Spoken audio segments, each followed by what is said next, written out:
चलिए, हमने पिछले क्लास में क्या पढ़ा था कि आर्थिक भूगोल क्या है, उसके विषय वस्तु थी, उसके बाद आर्थिक भूगोल की शाखा पर शाखाएँ सब हमने पढ़ लिया। ठीक है।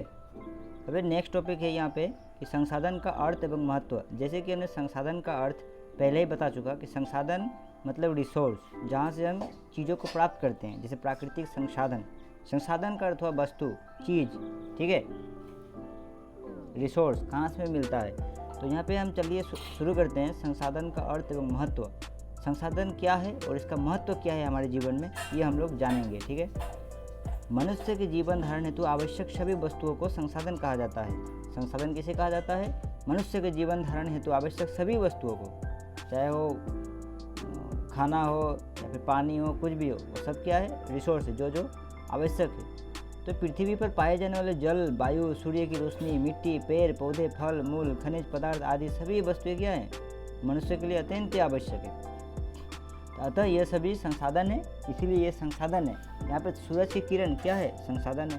क्वेश्चन ऑब्जेक्टिव आएगा कि निम्न में से कौन सा संसाधन है, उसमें रोशनी भी दिया रहेगा। लेकिन आप बोलोगे कि रोशनी जो है, रोशनी हो सकता है, तो रोशनी भी है, क्योंकि ये भी प्राकृतिक से मिलती है। ठीक है, क्योंकि ये भी जरूरी है। तो इन संसाधनों को मनुष्य मुख्य रूप से विभिन्न उपायों के द्वारा प्रकृति से प्राप्त करता है। विभिन्न उपायों के द्वारा ये प्रकृति से मुख्य रूप से विभिन्न उपायों द्वारा प्रकृति से ये प्राप्त करता है।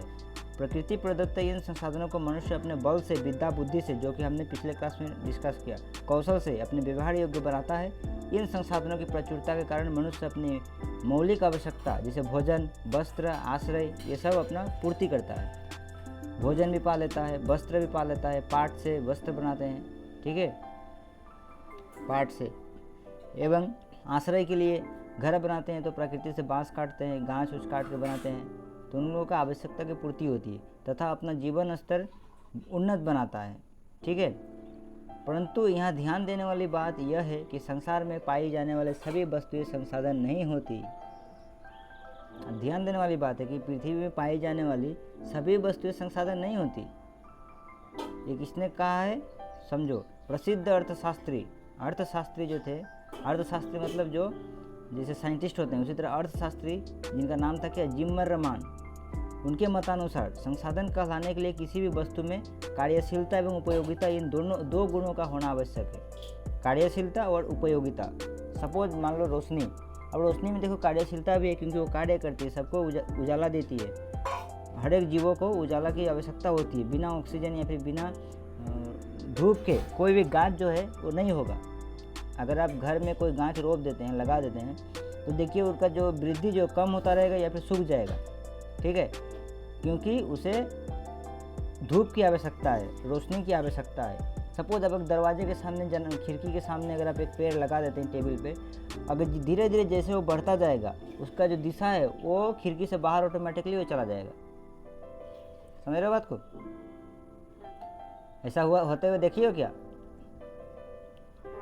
तो उसमें एक कार्यशीलता हुआ ना, क्योंकि जिम्मरन ने क्या बोले हैं? जिम्मर रमान ने कहा है कि संसाधन के लिए किसी भी वस्तु को उसमें कार्यशीलता और उपयोगिता दोनों होना चाहिए। मतलब फंक्शनल एंड यूटिलिटी दोनों होना चाहिए। उसका फंक्शन होना चाहिए। अब ऐसे ही एक वस्तु पड़ा है, उसका कोई काम नहीं है, तो वो संसाधन नहीं हो सकता है। इसमें दो गुण होना चाहिए। किसी भी वस्तु में दो गुण होना चाहिए। तो हम रोशनी के बारे में बात कर रहे थे, उसमें दो गुण है क्या क्या? एक है कि उसके बिना कोई रह नहीं सकता। ठीक है। और यूटिलिटी, अब उपयोगिता भी है। तो उपयोगिता कैसे होता है? हम लोग उपयोग करते हैं, उसका कुछ फंक्शन रहेगा तभी ना हम उपयोग करेंगे।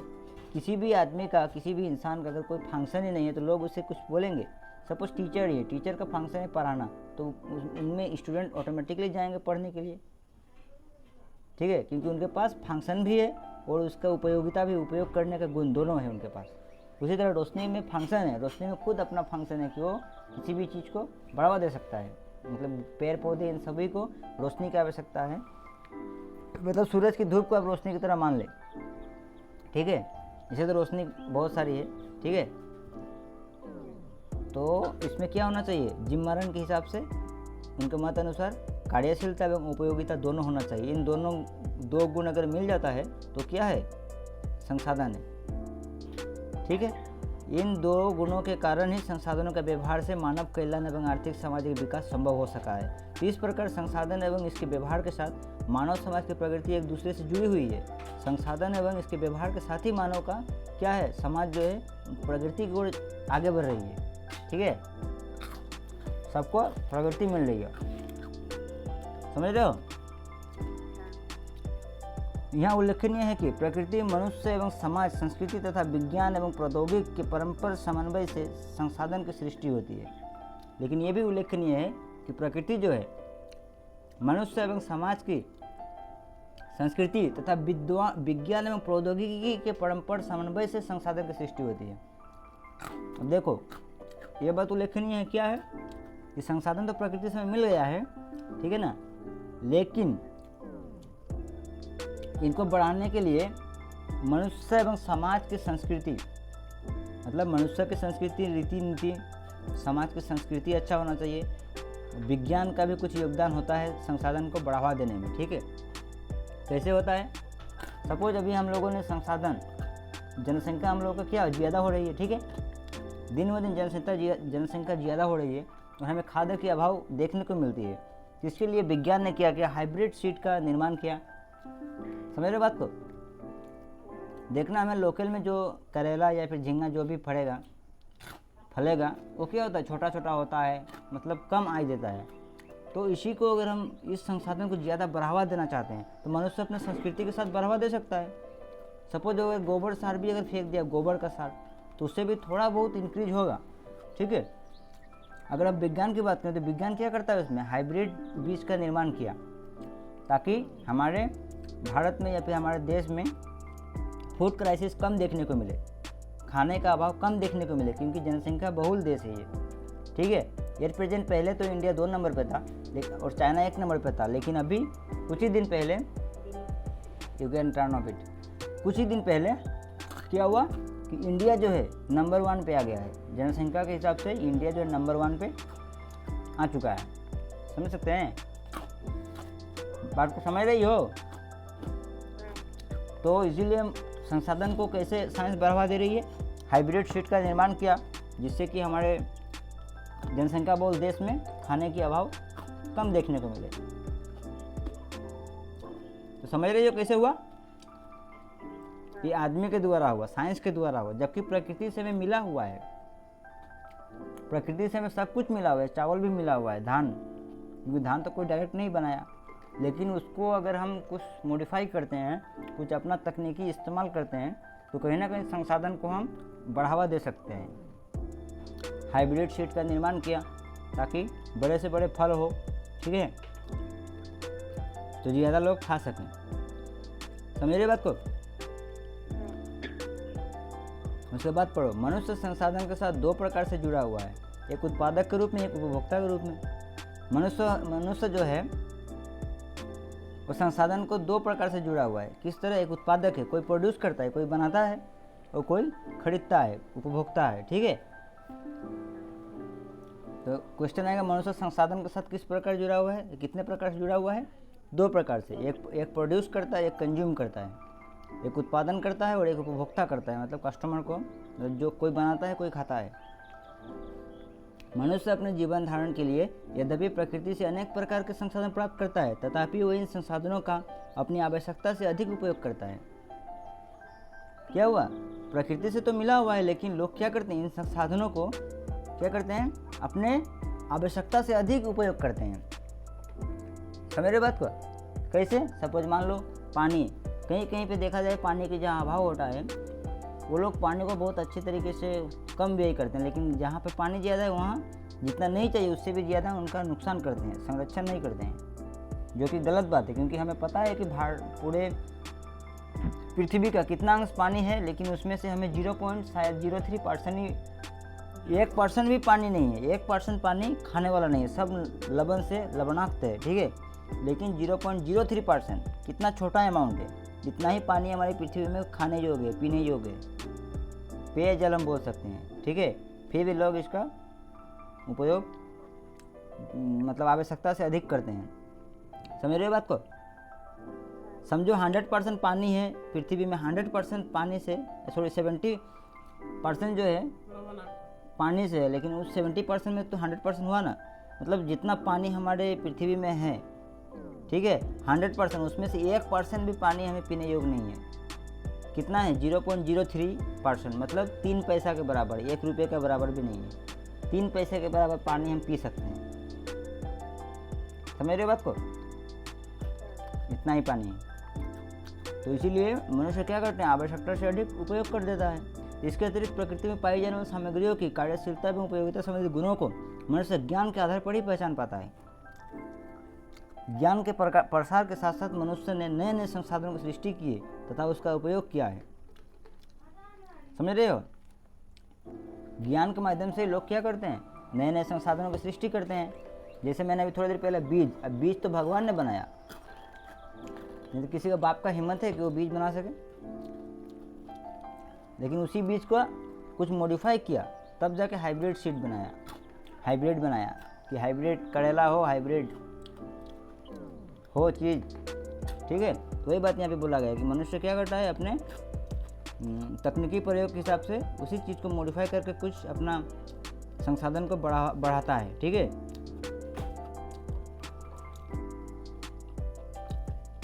समझ रहे हो बात को? जैसे प्रौद्योगिक विद्या, टेक्नोलॉजी का यूज करके घर द्वार, रास्ता, घाट, कल कारखाना, विद्यालय, कार्यालय, कृषि औजार, यान वाहन आदि का निर्माण मनुष्य स्वयं करता है। अतः ऐसे संसाधनों को क्या कहते हैं? मानवकृत संसाधन कहा जाता है। जो मानव द्वारा निर्मित हो उस संसाधन को क्या कहते हैं? हाँ, और प्रकृति से मिला हुआ संसाधन को प्राकृतिक संसाधन बोलते हैं। लेकिन मानव संसाधन भी किससे जुड़ा हुआ है? प्रकृति से जुड़ा हुआ है, क्योंकि प्राकृतिक से मिली हुई चीज़ों से ही तो कुछ निर्माण करता है, ठीक है। उसे मानवकृत संसाधन कहते हैं। जैसे कि 1.2, इसके अतिरिक्त संसाधनों के 1.2 के पिक्चर आप सामने देख सकते हैं। ब्रिज का निर्माण हुआ है यातायात के लिए। ब्रिज बनाने में तो क्या लगा है? ब्रिज बनाने में भी प्राकृतिक संपत्ति का उपयोग किया गया है, लेकिन टेक्नोलॉजी लगाया है आदमी ने, ठीक है। संसाधनों के उत्पादक अथवा सृष्टिकर्ता के रूप में मनुष्य भी स्वयं एक प्रकार का संसाधन ही है। मनुष्य भी एक संपदा है, इसलिए मनुष्य को मानव संपदा अथवा मानव संसाधन कहा जाता है। अब क्वेश्चन आएगा, मानव को क्यों मानव संपदा बोला जाता है? क्योंकि मानव खुद में ही एक संपदा है, वो कुछ भी चीज़ को अपने तरीके से बना सकता है, ठीक है। इसलिए बोलता हूँ मानव भी एक ऐसा प्राणी है कि वो कुछ भी कर सकता है। इसीलिए ऐसे ये जन्म मिला है आदमी का, कुछ ना कुछ यूज लगाओ, कम से कम वस्तु में बन के मत रहो। प्राणी हो, प्राण है, तुम एक जगह से दूसरी जगह जा सकते हो,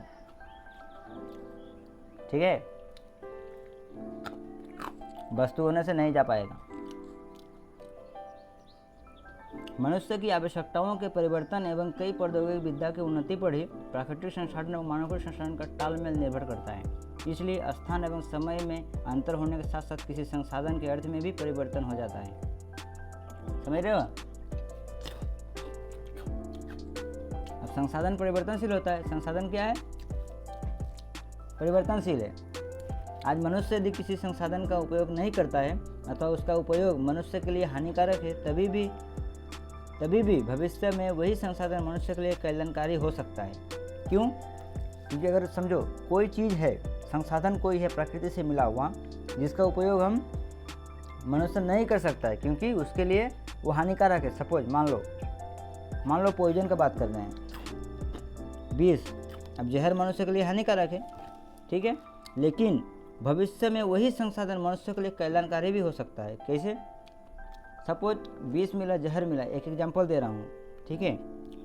उसके लिए हानिकारक है, लेकिन अगर मनुष्य चाहे तो उस हानिकारक चीज़ को अपने कल्याणकारी कार्य में भी लगा सकता है, अपने दिमाग का उपयोग करके। क्यों? क्योंकि वो चीज़ को कीट पतंग को मारने के लिए, इंसेक्ट को मारने के लिए फसल में दे सकता है, ठीक है। समझ रहे बात को? तो मतलब एक एग्जांपल दिया मैंने, कोई ऐसा बात नहीं है। मतलब बोला गया कि मनुष्य संसाधन हानिकारक होते हुए भी उसे भविष्य में अपने कल्याणकारी बना सकता है, क्योंकि पहले ही बोला गया मानव खुद एक संपद है, प्राणी है, वो कुछ भी कर सकता है। इसीलिए पृथ्वी पर पाई जाने वाली सामग्रियों में से मनुष्य को किसी प्रकार का लाभ अथवा हानि नहीं पहुंचा सकती। उसे निरपेक्ष अथवा निष्क्रिय सामग्री कही जाती है। ठीक है। क्वेश्चन आएगा कि निष्क्रिय सामग्री किसे कहते हैं। निष्क्रिय मतलब क्या, न्यूट्रल स्टफ। निष्क्रिय सामग्री किसे कहते हैं, जिसका उपयोग मनुष्य का न लाभ में होता है न हानि होता है, कुछ नहीं पहुंचाता है, उसे निष्क्रिय कहा जाता है। ठीक है, निष्क्रिय मतलब उसमें कोई क्रिया ही नहीं है। पृथ्वी पर पाई जाने वाली सामग्रियों में से मनुष्य को किसी प्रकार का लाभ अथवा हानि नहीं पहुंचा सकती, इसलिए उसे क्या कहा जाता है, निष्क्रिय सामग्री कहा जाता है। उदाहरण स्वरूप मनुष्य जब तक ऊर्जा के उत्पादन में कोयला अथवा खनिज तेल के व्यवहार के बारे में नहीं जानता था, तब तक वह मनुष्य के लिए एक निरपेक्ष सामग्री ही थी। समझ रहे बात को। लेकिन मनुष्य उसको निष्क्रिय सामग्री को क्रिया में ला देता है। सपोज उत्पादन में जब कोयला जो था, पहले कोयला का उपयोग कहाँ किया जाएगा नहीं समझते थे, समझ रहे कोई एक काला चीज़ है, अथवा खनिज तेल को सोच रहे थे पानी है। लेकिन जब तक मनुष्य का ज्ञान आया, उसके लिए कुछ रिसर्च किया, तो वही सामग्री, निरपेक्ष सामग्री जो है वो क्या में बदल गया, सक्रिय सामग्री में बदल गया कि नहीं, इससे हम ये कर सकते हैं। समझ रहे हो बात को। दूसरी ओर जिन सामग्रियों से मनुष्य को हानि होती है उसे क्या बोलते हैं, प्रतिरोधक कहा जाता है। जिन सामग्री से मनुष्य को क्या होता है, हानि होती है, उसे हम प्रतिरोधक कहते हैं, रेजिस्टेंस। ठीक है, जैसे अनउपजाऊ भूमि। अब अनउपजाऊ भूमि का मतलब क्या हुआ कि उसमें उपजाऊ कम होती है, वहाँ पे खेती बाड़ी कम होती है, क्योंकि वो जो जमी है वो अनउपजाऊ, उसमें उपजाऊ की मात्रा कम है, ह्यूमस कम है मिट्टी में। तो मनुष्य लेकिन इसी भी निष्क्रिय सामग्री को भी क्या करता है, मैंने पहले ही बताया कि अपने तकनीकी सहायता की मदद से, अपने तकनीकी बुद्धियों की मदद से वो उसी चीज़ को फिर से उपजाऊ भी बना सकता है, क्योंकि उसमें ह्यूमस की कमी है। मिट्टी में ह्यूमस होता है तभी मिट्टी उर्वरक होती है। ठीक है, ये क्वेश्चन आ सकता है कि मिट्टी उर्वरक होने के लिए क्या चाहिए, तो ह्यूमस चाहिए। जिस मिट्टी में ज़्यादा ह्यूमस है वहाँ उर्वर है, और उर्वरक के तौर पर क्या किया जाता है, उर्वरक अगर होता है मिट्टी तो वहाँ पे फसल उपजाऊ होती है, या फिर जमीन उपजाऊ होने से फसल जो है तगड़ा होती है। ठीक है, तो प्रतिरोधक किसे कहा जाता है, अनुपजाऊ भूमि प्रतिरोधक हो गया मनुष्य के लिए। क्यों, रजिस्ट्रेशन कर रहा है, प्रतिरोध कर रहा है कि तुम यहाँ पे खेती मत करो। उसके बाद वह बाढ़ से प्रभावित अंचल। अब बाढ़ से प्रभावित जो अंचल है उसमें अगर लोग 1 साल खेती किया डूब गया, 2 साल किया डूब गया, तो बाद में उसका मन ऑटोमेटिक हट जाए कि नहीं, ये हमारे लिए रजिस्ट्रेशन है, रेजिस्टेंस है, प्रतिरोध कर रहा है, हमें नहीं करने को बोल रहा है। लेकिन मनुष्य चाहे तो उसका भी समाधान कर सकता है।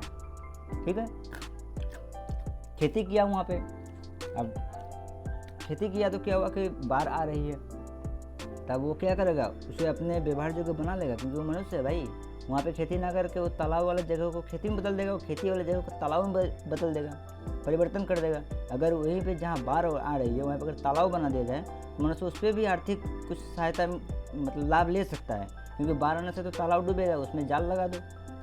ठीक है, तो क्या हुआ, जाल लगा दो तो बच गया ना, और जिधर आप तालाब था उसे आप खेती बना दो, बात खत्म।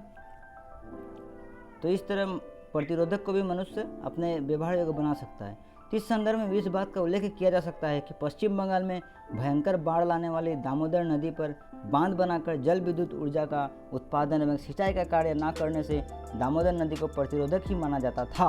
अब देखो कितना अच्छी बात है, यहाँ पे मैंने बोला मनुष्य अपने दिमाग से सब कुछ करता है, क्योंकि वो प्राणी है भाई, एकमात्र ऐसा प्राणी मनुष्य है जो अपने जीवन में कुछ भी कर सकता है।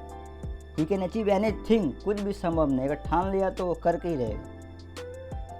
हाँ, कैसे, यहाँ पे देखो, जिस प्रकार पश्चिम बंगाल में एक नदी थी, दामोदर नदी है, अभी भी है। ठीक है, तो उसमें क्या होता, भयंकर बाढ़ आ जाती थी, बहुत भयंकर बाढ़।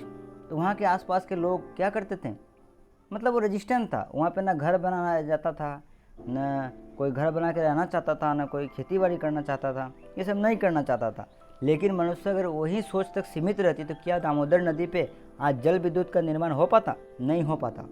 क्यों, मनुष्य ने दिमाग लगाया, इस अंचल को हम घर में नहीं लगा सकते हैं, खेत में नहीं लगा सकते हैं, तो इसे किसी न किसी कार्य में अवश्य लगा सकते हैं। उस दामोदर नदी में ही बांध बनाकर क्या किया गया, वहाँ पे जल विद्युत का मतलब इलेक्ट्रिक का जनरेशन हुआ, और इलेक्ट्रिक से आज हमारे देश में कितना फ़ायदा हो रहा है। ठीक है ना, समझ रहे हो। तो यही बोला गया कि अगर उत्पादन में सिंचाई का कार्य न करने से दामोदर नदी को प्रतिरोधक ही माना जाता था तब तक। कब तक? जब तक मनुष्य के अंदर वो थिंकिंग नहीं आई, तब तक दामोदर नदी को एक प्रतिरोधक मानते थे, लेकिन बाद में वही एक कुछ अच्छा व्यवहार योग्य चीज़ बन गया।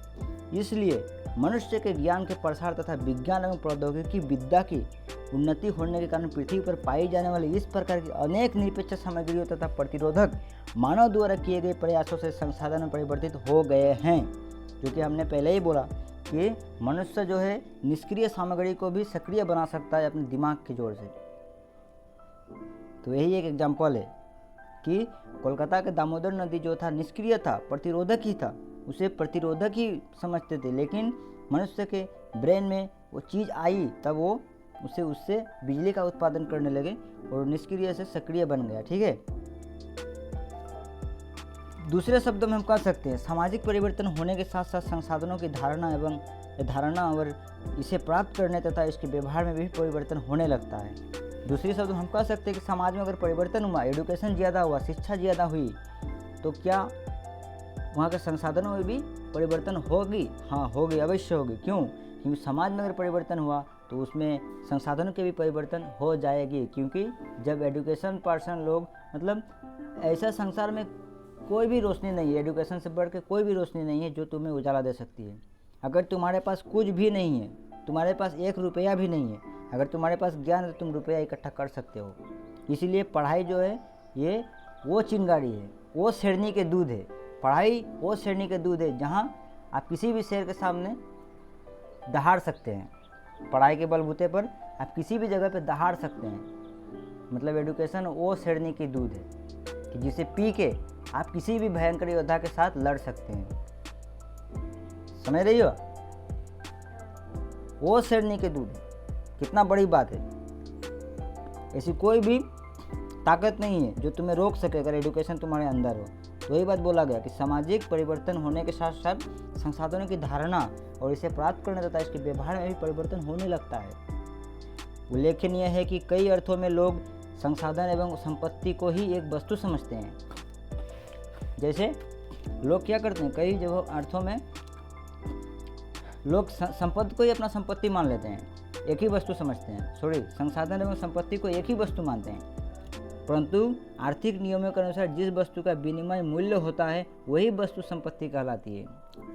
समझ रहे हो बात को? एग्जाम्पल के लिए लोग संसाधन को संपत्ति मान लेते हैं, ठीक है, लेकिन आर्थिक विज्ञान के आर्थिक भूगोल के अनुसार क्या कहा जाता है कि वही संपत्ति हो सकती है जिसकी कोई विनिमय मूल्य हो। समझ रहे हो बात को?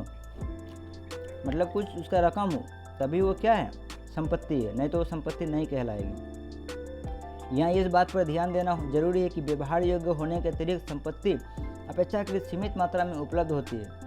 व्यवहार योग्य होने के अतिरिक्त भी संपत्ति जो है एक लिमिटेड होती है, जिसे मूल्य चुकाकर अथवा खरीद बिक्री के जरिए एक दूसरे व्यक्ति को हस्तांतरित किया जा सकता है।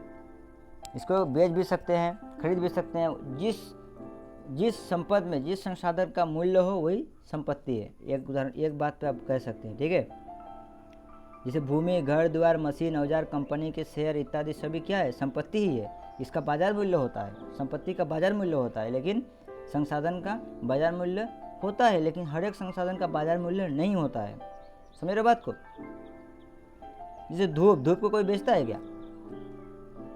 अब तुम्हारे एरिया में धूप है, जो धूप रोशनी, वो भी तो एक संसाधन है, जो हमने पहले पढ़ा कि वो संसाधन है, लेकिन उसका मूल्य है क्या? मतलब मूल्य मतलब कोई बाजार मूल्य है? नहीं है। डायरेक्ट तुम्हारे आंगन में जो धूप आ रही है उसे किसी के सामने बेच दो, किसी के पास बेचो, वो लेगा? तो इसीलिए वो क्या है, वो उसका संपत्ति नहीं है। अगर उसके घर के मतलब अंदर उसके बाउंड्री में कोई पेड़ है, अगर वो उसे किसी को बेचता है तो उसका संपत्ति हुआ। लेकिन हवा जो है वो संपत्ति है उसका? लेकिन वो भी तो संसाधन है ना।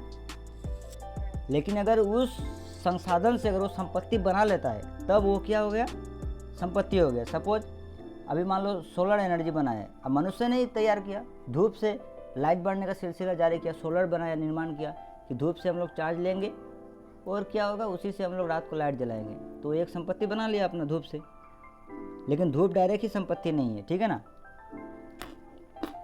सोलर बना के लोग बेच रहे हैं, लेकिन देखो जैसे लिखा गया है, लेकिन सूर्य की रोशनी वायु, पानी, मिट्टी, नदी, झील, शिक्षा, सामाजिक संस्थान, सरकार, जन स्वास्थ्य आदि को संपत्ति की श्रेणी में नहीं रखा जा सकता। अगर तुम्हें कोई शिक्षा प्राप्त हुआ है, तुम उसे बेच दोगे तो क्या वो दूसरे के पास वो चला जाएगा और नहीं आएगा तुम्हारे पास?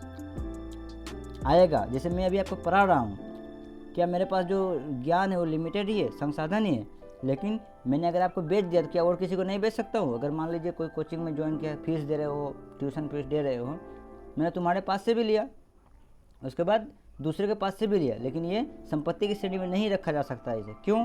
क्योंकि उसका खुद का पर्सनल है, संपत्ति वो है, इसका मूल्य है, शिक्षा की भी मूल्य है। लेकिन आप डायरेक्टली तो किसी को नहीं बेच रहे हैं कि नहीं इतना बेच दिया, फिर शिक्षा जमाऊँ फिर बेच दूंगा, फिर जमाऊँ फिर बेच दूंगा, ऐसा तो नहीं है। आपने एक ही बार लिया, ठीक है। तो इन सबको क्या नहीं बोला जाता है? वायु, पानी, मिट्टी, नदी, ये सबको क्या नहीं कहा जाता? संपत्ति नहीं कहा जा सकता। इसका कारण यह है कि इनमें से कुछ चीज़ें अपर्याप्त मात्रा में उपलब्ध है, जैसे ज्ञान अपर्याप्त है, तथा कुछ चीज़ों को ना तो बाजार मूल्य होता है ना उसका हस्तांतर हो सकता है। जैसे विद्या, तुम्हारे अंदर मन में क्या सोच रहे हो, इस सोच को तुम किसी से बांट रहे हो, क्या इस सोच को तुम हाथ में दे सकते हो? ये लेके चले जाओ, तुम दे सकते हो? सोच, तुम्हारे अंदर जो सोच है, किसी को ज्ञान दे रहे हो, उस ज्ञान को डायरेक्ट बैग में भर के दे दो, लेके चले जाओ चुपे चुपे, जा सकता है क्या?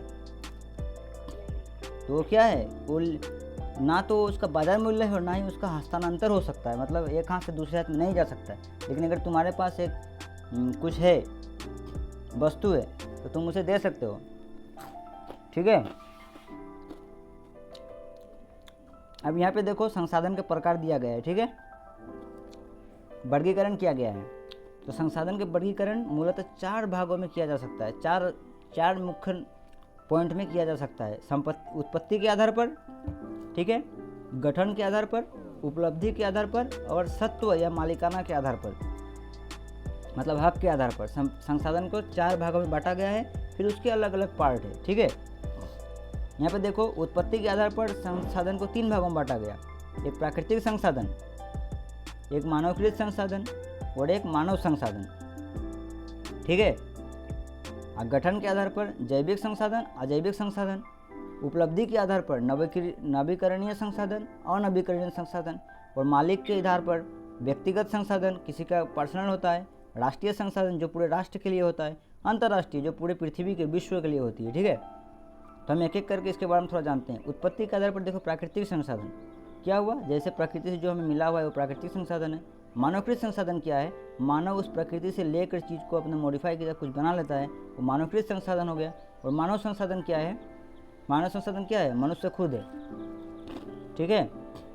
मनुष्य की भी तो उत्पत्ति हुई है ना, तो मानव खुद अपने आप में एक मानव संसाधन है। उसके बाद गठन के आधार पर जाते हैं, गठन डिजाइन के आधार पर, तो जैविक संसाधन है, अजैविक संसाधन है। जैविक संसाधन क्या हुआ, जो जिसके अंदर प्राण है वो जैविक संसाधन है, और जिसके अंदर प्राण नहीं है वो अजैविक, मतलब जीव अजीब। इससे आप मतलब याद रखने की फॉर्मूला या फिर ट्रिक लगा सकते हैं कि जिसके अंदर प्राण है वो जैविक संसाधन, जिसके अंदर प्राण नहीं अजैविक संसाधन। मान लो जैविक संसाधन हो गया, क्या हो गया, मनुष्य या फिर जिस चीज़ में प्राण है वो जैविक संसाधन। अजैविक संसाधन में धूप, हवा, ये सब अजैविक संसाधन हो गया गठन के हिसाब से, ठीक है।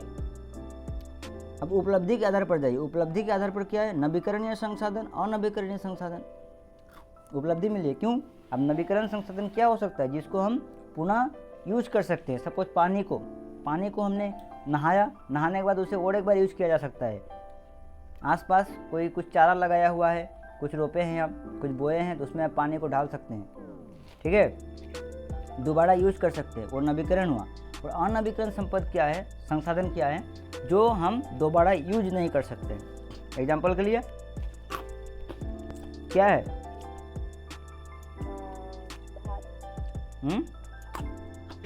हाँ चावल भी है, एक बार खा लिया उसके बाद नहीं खा पाओगे, वोमिटिंग के साथ निकल जाएगा, टॉयलेट के साथ, ठीक है। उसके बाद है स्वतः या मालिकाना के आधार पर, मालिक के आधार पर भी बहुत ज़्यादा चलता है। व्यक्तिगत संसाधन, किसी किसी का देखो प्राकृतिक संसाधन ही है जैसे भूमि, लेकिन लोग अपने हक में रख लेते हैं, तो उसका खुद अपना पर्सनल हो जाता है कि नहीं ये मेरा ज़मीन है, ये मेरे जायदाद है, ठीक है। उसके बाद एक होता है राष्ट्रीय संसाधन। राष्ट्रीय संसाधन क्या हो, नेशनल, जिसमें पूरे भारत के लोगों का हक है। सपोज मान लो कोई स्कूल है तो उसमें सभी का हक है, आके सब कोई हर कोई पढ़ सकता है, वो राष्ट्रीय संसाधन में चला जाएगा। ठीक है। अब आया जैसे मान लो स्कूल, यूनिवर्सिटी है, सॉरी कोई एक स्कूल है, उसका गाइडलाइंस बनाया हुआ है कि नहीं यहाँ पे आसाम के लोग ही, जैसे मान लो कोई एक आसाम गवर्नमेंट का जॉब है मेडिकल, तो उसमें आसाम का लोग ही अप्लाई कर सकते हैं, गाइडलाइंस में दिया रहता है। क्यों? क्योंकि वो राष्ट्रीय संसाधन होने के आसाम का राष्ट्रीय है। अगर उसी तरह का सेंट्रल गवर्नमेंट का जॉब है तो इंडिया के पूरे लोग उसमें अप्लाई कर सकते हैं। ठीक है, क्योंकि उसमें सभी का हक है। तो हक के आधार पर 3 तरह के संसाधन है। एक व्यक्तिगत है जिसमें खुद एक आदमी का या फिर एक परिवार का हक होता है, और राष्ट्रीय संसाधन में पूरे राष्ट्र का लोगों का, जनसंख्या के जो है पूरे राष्ट्र के लोगों के उसमें क्या है, हक है। और एक अंतर्राष्ट्रीय, कहाँ चला गया, अंतर्राष्ट्रीय का मतलब हुआ क्या कि उसमें इंटरनेशनल लेवल, और विश्व के कहीं से भी लोग आके उसमें कुछ कर सकते हैं, उसमें सभी का, ठीक है, हक है। यूनाइटेड लेवल तक, सॉरी इंटरनेशनल लेवल तक उसका क्या होगा, यूज किया जा सकता है। समझ रहे हो बात को? समझ, मान लो सरकार का कोई एरोप्लेन है, विमान बंदर, विमान घाटी, उसमें बाहर से भी प्लेन आता है और हमारे यहाँ से बाहर भी जाता है, वो अंतर्राष्ट्रीय संसाधन में चला आया। समझ रहे हो बात को? तो यहाँ पे अतः ये निष्कर्ष कहा जा सकता है कि सभी प्रकार की संपत्तियों, संसाधन अथवा संपदा होती है। सभी प्रकार की संपत्तियाँ क्या होती है, संसाधन अथवा संपद होती है, हर एक प्रकार की संपत्ति, हाँ। परंतु सभी संसाधन संपत्ति नहीं हो सकता, ये ध्यान देने वाले की बात है। समझो, अब तक हमने जो पढ़ा उसका ये निष्कर्ष निकल रहा है, क्योंकि ये टॉपिक खत्म होने वाला है। समझ रहे हो बात को? यहाँ पे बोला जा रहा है कि सभी प्रकार की संपत्तियाँ संसाधन है, मतलब हर एक प्रकार की संपत्ति जो है वो संसाधन है। क्यों? क्योंकि संसाधन होने के लिए क्या होना चाहिए, पहले ही बोला, संपत्ति उसे कहते हैं जिस संसाधन से हमें देन लेन हम कर सकते हैं, विनिमय कर सकते हैं। समझ रहे हो बात को? जैसे सूरज की रोशनी को हम संपत्ति नहीं कर सकते हैं। समझ रहे हो बात को ना? तो संसाधन तो वो भी है, हर एक प्रकार के संसाधन संपत्ति हो सकती है, लेकिन हर प्रकार की संपत्ति जो है, संपत्ति जो है, सॉरी संसाधन जो है संपत्ति नहीं हो सकती। समझे बात को? सभी प्रकार की संपत्तियां संसाधन अथवा संपद होती है, लेकिन सभी संसाधन संपत्ति नहीं होती है। कैसे नहीं हो सकती? क्योंकि धूप तो भी संसाधन है, वो संपत्ति किसी का हो सकती है, नहीं हो सकती है, क्योंकि धूप में किसी का अपना व्यक्तिगत कुछ काम नहीं चलेगा। ठीक है। इसके अतिरिक्त संसाधनों के द्वारा मानव जाति का कल्याण होता है, लेकिन संपत्ति से मानव जाति को लाभ और हानि दोनों हो सकती है, लेकिन संसाधन से ये डिफरेंस समझ में आएगा। समझ रहे हो बात को? डिफरेंस अगर आएगा कि संसाधन और संपत्ति में अंतर क्या है, तो 1 नंबर पॉइंट देकर आप लिख सकते हो कि सभी प्रकार की संपत्तियाँ संसाधन है, लेकिन सभी संसाधन जो है वो संपत्ति नहीं है। ठीक है। दूसरा पॉइंट में लिख सकती हो कि संसाधनों के द्वारा मानव जाति का कल्याण होता है। संसाधन जो है उससे मानव का कल्याण होता है, लेकिन संपत्ति से मानव जाति को लाभ और हानि दोनों हो सकता है। संपत्ति क्यों? संपत्ति वही है जिसका विनिमय मूल्य है। संपत्ति से, संसाधन से लोग संपत्ति बनाते हैं। समझ लो, संसाधन से कोई करंट बनाए तो संपत्ति हो गया ना उसका, इलेक्ट्रिक उसे बेच रहा है, लेकिन तो संसाधन से तो किसी को हानि नहीं हुआ, लेकिन संपत्ति से हानि हो सकता है, लाभ भी हो सकता है, हानि भी हो सकता है। मनुष्य करंट का उत्पत्ति, इलेक्ट्रिसिटी का उत्पादन किया, अभी इलेक्ट्रिसिटी से लोगों को हानि भी होती है और लाभ भी होती है। कोई शॉर्ट खा के गिर गया, मर गया तो उसका हानि हो गया, वो किसी को घर में उजाला दे रहा है, उसे लाभ हो गया। समझ रहे हो बात को? उदाहरण स्वरूप बाजार मूल्य होते हुए भी बीज जो है एक कीटनाशक, दवाइयाँ आदि संपत्ति है। देखो, पहले बीज का बात मैंने किया, तो यहाँ पे दिया गया है कि उदाहरण स्वरूप बाजार मूल्य होता है, पॉइजन बीज जो है वो क्या है, बाजार मूल्य उसका है, तो ये संपत्ति भी है, ये संपत्ति है। क्यों? क्योंकि लोग इसे दवाइयाँ को कीटनाशक दवाई के हिसाब में यूज़ कर रहे हैं, मतलब अपने खेतों में कीटों को मारने के लिए इसका यूज कर रहे हैं, जबकि बीज जो क्या है वो एक संसाधन है। ठीक है, तो उसे संपत्ति में बदल लिया गया। परंतु इसका सेवन अगर मनुष्य करे तो ये क्या है, खतरनाक है। क्यों? क्योंकि बीज को मनुष्य ने कुछ मॉडिफाई करके एक दवाई बना लिया कि कीट को मारने में काम आएगा। इसलिए संसाधन सबके योग्य है, लेकिन संपत्ति किसी को मार भी सकता है, बचा भी सकता है। तो कीटनाशक दवाई बना लिया, उसका वो संपत्ति हो गया कि हम बेचेंगे तो पैसा पाएंगे, लेकिन वही दवाई अगर वो पी लेता है खुद तो मर जाता है। समझ गए बात को? तो इसलिए इस प्रकार की वस्तु संपत्ति नहीं होती है। समझ रहे बात को? तो आशा करता हूँ क्लास अच्छा लगा होगा, दोस्तों के साथ शेयर कीजिए और कुछ भी डाउट हो तो आप कमेंट में पूछ सकते हैं। ये टॉपिक आज खत्म हुआ। अब नेक्स्ट क्लास में हम संसाधनों का वर्गीकरण एवं उपयोग के बारे में जानेंगे, जो कि वर्गीकरण हमने ऊपर कर लिया, लेकिन उसी को थोड़ा विस्तृत रूप से यहाँ पे हम समझेंगे। ठीक है, तो थैंक्स फॉर वॉचिंग। आशा करता हूँ वीडियो अच्छा लगा होगा। चैनल को सब्सक्राइब जरूर करें, अपने दोस्तों के साथ शेयर भी करें। ठीक है, थैंक यू।